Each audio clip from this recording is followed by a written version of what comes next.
we have done what are algebraic expressions, what are the various terms that it uses, that is factors, coefficients and terms.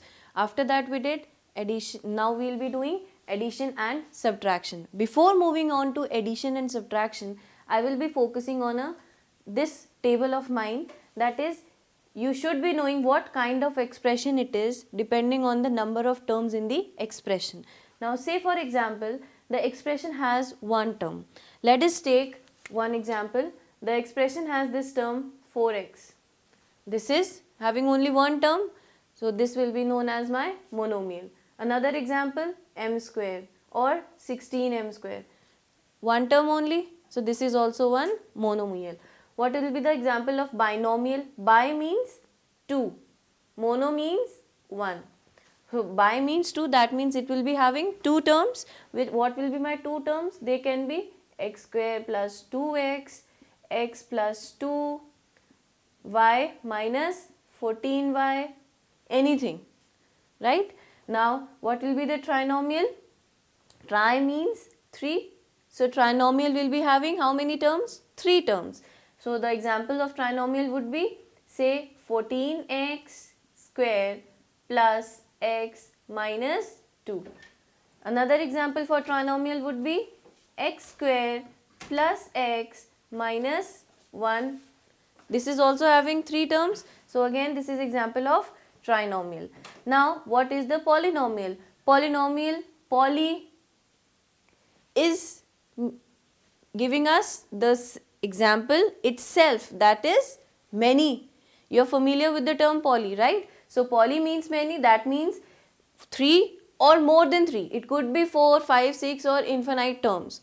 Poly means many, that means that example would be having any number of terms it could be, right? For example, x square plus 4x plus 16y square plus 2, anything like that. So it has 4 terms, it could have any number of terms. So these were the type of expressions depending on the number of terms they have. Now we will be considering the addition and subtraction of our algebraic expressions. Before moving on that, you should know that addition and subtraction is possible only for the like terms, right? Now by like terms, what do I mean? By like terms I mean to say that they should have the same variables as well as the power of the variable should be same, right? If the powers of the variables are not same, then the like terms cannot be added or subtracted. Say let us consider the first example here. It says you have to add these 3 terms. Now we have 3 terms, right? I am doing the first part. The 3 terms are 5x square plus minus 4x square y plus 3x square y. Okay, first you have to check all the 3 terms are like terms or not. So we can check here x square y is present, here also x square y and here also x square y. So we can say that all our like terms are present in this expression. So we can add them up. How do we add them? 5x square y plus minus becomes minus 4x square y plus 3x square y. Now what is 5x square y minus 4x square y? That is 1x square y plus 3x square y. Now what are we left with? 1 plus 3 becomes 4x square y is the answer of this question. Let us take the example number 2.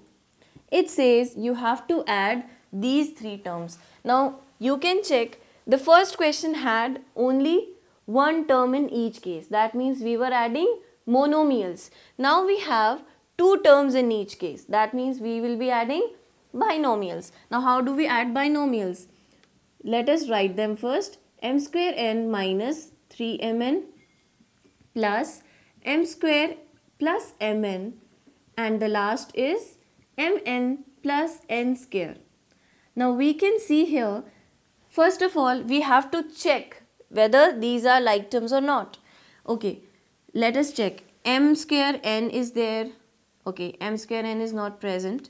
So we will be leaving it as it is. We might not be able to solve it further, but it has 3mn mn is present and mn is also present. That means we have 3 like terms already, right? M square is also alone in this whole term and n square is also alone in this whole expression, right? So we will not be able to add them up. So what are we supposed to do? Just open the brackets first, that is plus m square plus plus becomes plus again, plus mn plus n square. Now we can see that we can collect the like terms together.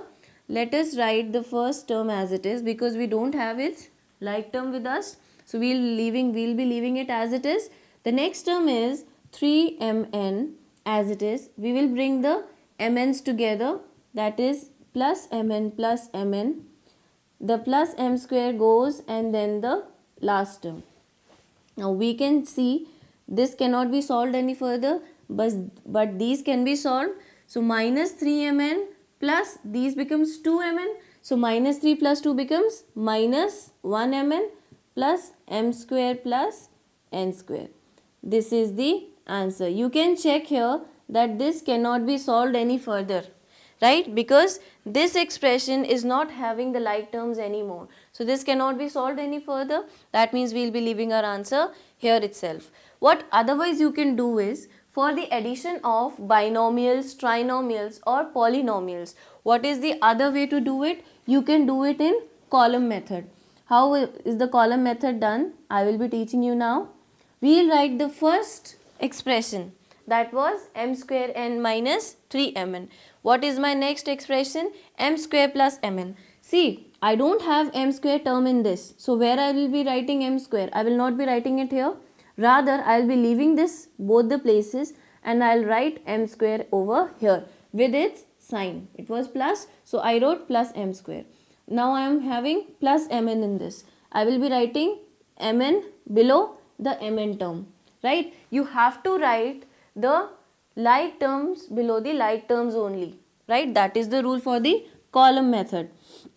You can use any method, whatever you want or you find easier, you can use that method. Now the next last term that we have is plus mn plus n square. Now again we don't have any place for n square. We don't have n square anywhere till now. So I will be leaving some space and writing n square. Now you have to add them up.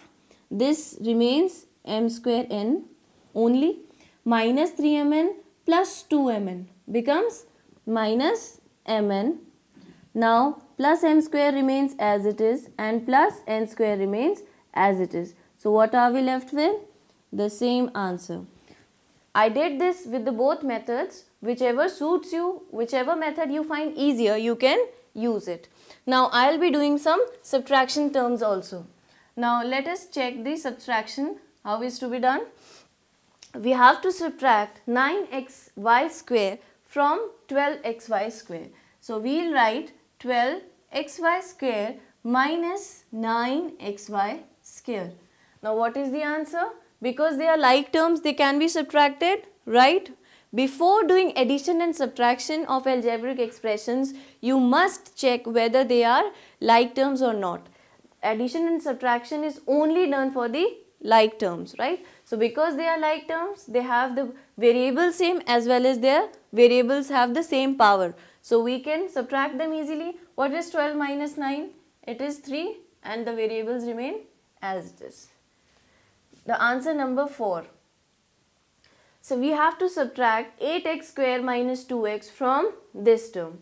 Okay, let me write 10x minus 4x square. We have to subtract 8x square minus 2x from this. Right? Now let us do the same method. First I will be following this row method.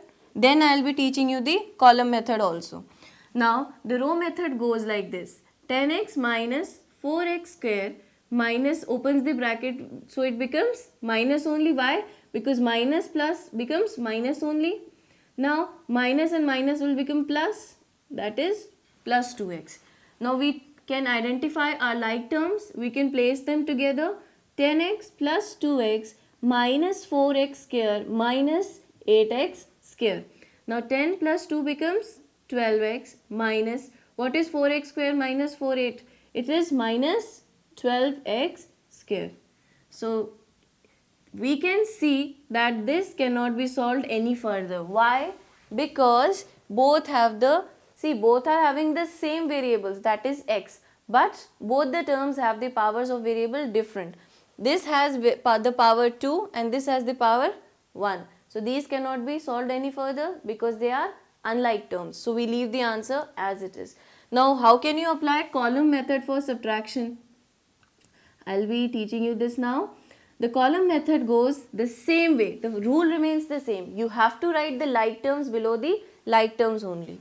Okay, let us write the first term, 10x minus 4x squared. Now what is the term that is to be subtracted? It was 8x square minus 8x. Now let us check, do we have any x square term? Yes, we have. So we will write 8x square. It was plus only, right? 8x square is not having any other sign. That means it is plus only.